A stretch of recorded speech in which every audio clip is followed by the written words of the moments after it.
ಇದೇ ಸಿದ್ಧಾಂತಗಳನ್ನು ಅಳವಡಿಸ್ಕೊಂಡು ತಾವು ಸಫಾಯಿ ಕರ್ಮಚಾರಿ ಕುಟುಂಬದಿಂದ ಬಂದು ಇವತ್ತು ಸಫಾಯಿ ಕರ್ಮಚಾರಿ ಅಭಿವೃದ್ಧಿ ನಿಗಮದ ಅಧ್ಯಕ್ಷರಾಗುವವರೆಗೂ ಕೂಡ ಕಾಂಗ್ರೆಸ್ ಕಟ್ಟಾಳುವಾಗಿ ಜನಪರವಾಗಿ ಶಿಸ್ತಿನಿಂದ ಸಿಪಾಯಿಯಂತೆ ಕಾಂಗ್ರೆಸ್ ಕಟ್ಟಳೆಯನ್ನು ಮೀರದೆ ಕೆಲಸ ಮಾಡ್ಕೊಂಡು ಬಂದಿರತಕ್ಕಂಥ ಮತ್ತೊಬ್ಬ ಮಹನೀಯರು ನಮ್ಮ ಮುರಳಿ ಅಶೋಕ್ ಸಾಲಪ್ಪನವರು.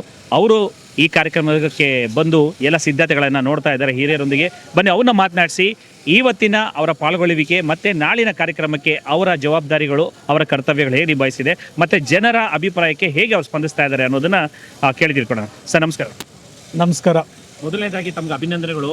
ತಮ್ಮ ಕಾಲಾವಧಿಯಲ್ಲಿ ಇಷ್ಟು ಕಡಿಮೆ ಅವಧಿಯಲ್ಲಿ ಬಹಳ ಉನ್ನತವಾದಂಥ ಯೋಜನೆಗಳು ರೂಪಿಸ್ತಾ ಇದ್ದಾರೆ ಅಂತ ಮಾಹಿತಿ ನಮ್ಮ ಮಾಧ್ಯಮಕ್ಕೆ ಸಿಕ್ಕಿದೆ ಸರ್, ಅಭಿನಂದನೆಗಳು. Thank you.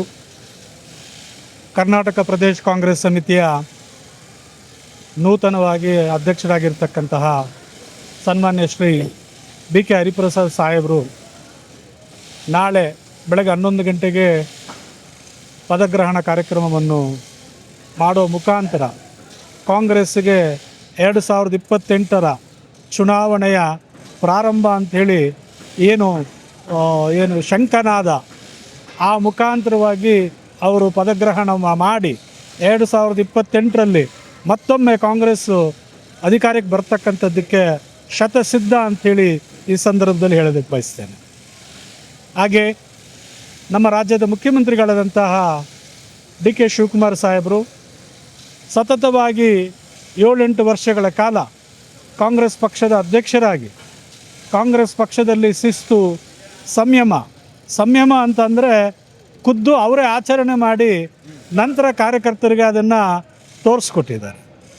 ಅವರು ಸಂಯಮದಿಂದ ಪಕ್ಷದ ಅಧ್ಯಕ್ಷರಾಗಿ ಕಾರ್ಯಕರ್ತರನ್ನು ಒಟ್ಟಿಗೆ ತಗೊಂಡು ಸರ್ಕಾರದ ಜೊತೆಯಲ್ಲಿ ಕಾರ್ಯಕರ್ತರನ್ನು ಸೇರಿಸ್ಕೊಂಡು ಇವತ್ತು ಒಳ್ಳೆಯ 5 ಗ್ಯಾರಂಟಿಗಳ ಮುಖಾಂತರ ಸರ್ಕಾರ ಉತ್ತಮವಾದಂಥ ಆಡಳಿತವನ್ನು ಕೊಟ್ಟಿದೆ.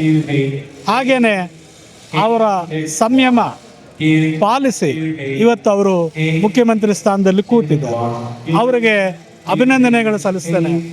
ವಿಶೇಷವಾಗಿ ನಮ್ಮ ಮಾಜಿ ಮುಖ್ಯಮಂತ್ರಿಗಳು, ನಿಕಟಪೂರ್ವ ಮುಖ್ಯಮಂತ್ರಿಗಳು ಸಿದ್ದರಾಮಯ್ಯ ಸಾಹೇಬರು ಕೂಡ ಸಾಮಾಜಿಕ ಹಿನ್ನೆಲೆಯಂತಕ್ಕ ಎಲ್ಲ ಸಮಾಜಕ್ಕೂ ನ್ಯಾಯ ಕೊಡ್ತಕ್ಕಂಥ ಸಾಮಾಜಿಕ ಅಧಿಕಾರ ಅಂತಕ್ಕಂಥದ್ದನ್ನು ಅವ್ರನ್ನೂ ಕರಿಬೋದು ಅಂತ ನಾನು ಭಾವಿಸ್ತೇನೆ. ಒಂದು ದೇವರಾಜ ಅರಸವರು, ತದನಂತರ ಮತ್ತೊಬ್ಬರು ಯಾರಾದರೂ ಈ ಕರ್ನಾಟಕದಲ್ಲಿ ಇದ್ದಾರೆ ಅಂತಂದರೆ ಅದು ಓನ್ಲಿ ಸಿದ್ದರಾಮಯ್ಯನವರು ಮಾತ್ರ. ಸಾಮಾಜಿಕ ನ್ಯಾಯ ಕೊಡೋದ್ರಲ್ಲಿ 2ನೇ ವ್ಯಕ್ತಿ ದೇಶಕ್ಕೆ ಅಂತ ಹೇಳ್ಬೋದು, ನಾವು ದೇಶಕ್ಕೆ ಅಂತ ಹೇಳ್ಬೋದು.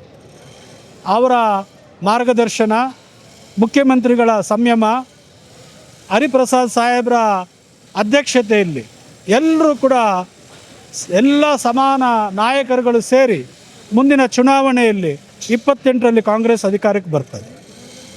ಹಾಗೆಯೇ ನಾಳೆ ನಡೀತಕ್ಕಂಥ ಕಾರ್ಯಕ್ರಮದಲ್ಲಿ ಒಂದು ವಿಶೇಷವಾದ ಕಾರ್ಯಕ್ರಮವನ್ನು ಕೂಡ ಕರ್ನಾಟಕ ಕಾಂಗ್ರೆಸ್ ಪ್ರದೇಶ ಕಮಿಟಿ ಒಂದು ಆಯೋಜನೆ ಮಾಡಿದೆ.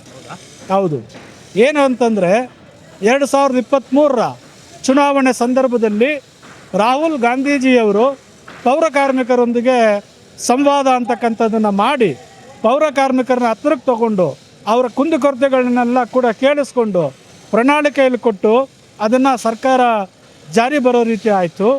ಮೊನ್ನೆ ಮುಖ್ಯಮಂತ್ರಿಗಳು ಡಿ ಕೆ ಶಿವಕುಮಾರ್ ಸಾಹೇಬರು ಪ್ರಮಾಣ ವಚನ ಮಾಡುವಾಗ ಪೌರ ಕಾರ್ಮಿಕರನ್ನು ಕೂಡ ವೇದಿಕೆ ಕರೆದು ಅವ್ರ ಜೊತೆಯಲ್ಲೂ ಕೂಡ ತಮ್ಮ ಆ ಸುಖವಾದಂಥ ಅನುಭವವನ್ನು ಹಂಚ್ಕೊಂಡ್ರು.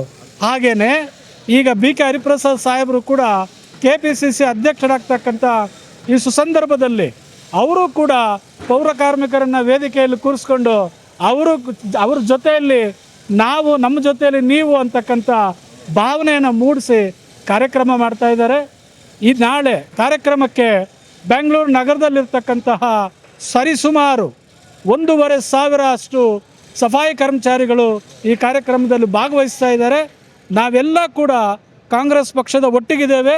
ಕಾಂಗ್ರೆಸ್ ಪಕ್ಷ ನಮ್ಮ ಕಷ್ಟ ಸುಖಗಳನ್ನು ನೋಡಿ ಪ್ರಣಾಳಿಕೆಯಲ್ಲಿ ಕೊಟ್ಟು ಅದನ್ನು ಇಂಪ್ಲಿಮೆಂಟ್ ಮಾಡ್ತಾ ಇರೋದ್ರಿಂದ ನಾವು 28ರಲ್ಲೂ ಕೂಡ ಕಾಂಗ್ರೆಸ್ಸನ್ನು ಬೆಂಬಲಿಸ್ತೀವಿ ಅಂತಕ್ಕಂಥದ್ದು ನಮ್ಮೆಲ್ಲರ ಘೋಷಣೆ.